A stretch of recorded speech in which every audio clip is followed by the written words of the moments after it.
Поток людей к мемориальному комплексу «Самбекские высоты» не иссякает. Даже в морозные дни, которые установились в Ростовской области, в Народном музее было многолюдно. В последнее время много экскурсионных групп приезжает из соседних регионов. Недавний визит делегации из Башкирии совпал с презентацией нового издания о войне. И, как выяснилось, гости приехали не с пустыми руками. Любовь Суркова продолжит. Вот уже полгода едут на Самбекские высоты люди с разных концов России. В этом феврале сюда впервые добралась делегация Башкортостана, чьи деды воевали в 112-й башкирской кавалерийской дивизии, в составе которой было 78 героев Советского Союза и 5 полных кавалеров Ордена Славы. В годы Великой Отечественной войны умер наш дед.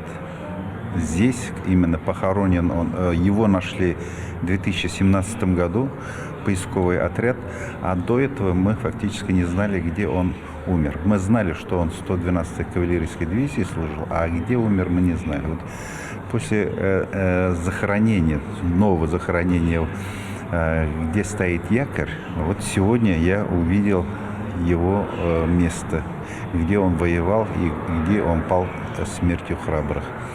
И поэтому из всех родственников фактически мне посчастливилось сегодня побывать здесь. Гости приняли участие в презентации уникального издания, над которым трудились сотрудники музея свыше 3 лет. У нас с правой стороны идут сводки Совинформбюро, слева, можно сказать, расшифровка. Все, что происходило на территории Ростовской области. Трудовой фронт, партизаны, военные действия. Ни одной даты, ни одной цифры, ни одной фамилии из интернета нет. И все-таки жизнь добавляет новые подробности в эту суровую историю.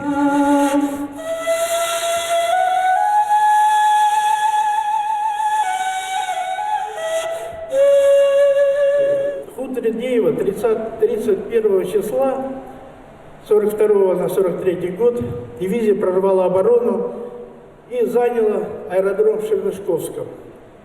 Уничтожила 35 самолетов и захватила в плен немецких ассов. 200 летчиков были взяты в плен. И вот из этого самолета, из трубки вот этого самолета был изготовлен курай. Башкирский народный инструмент музыкальный, который прошел всю войну, дошел до Берлина. Потом вернулся в Башкирию, хранился в семье ветерана. И вот когда он узнал, что в Ростове открыт стенд, посвященный этой дивизии, эта семья решила передать этот курай музею. Башкирские гости передали в дар музею бесценный инструмент и оружие, с которым сражались на этих высотах их деды. Наши силы удесятеряются от таких историй. Спасибо большое. Любовь Суркова, Виталий Дедогрюк, Неклиновский район. Такой была эта неделя. Я благодарю вас за внимание. Всем доброго и до встречи.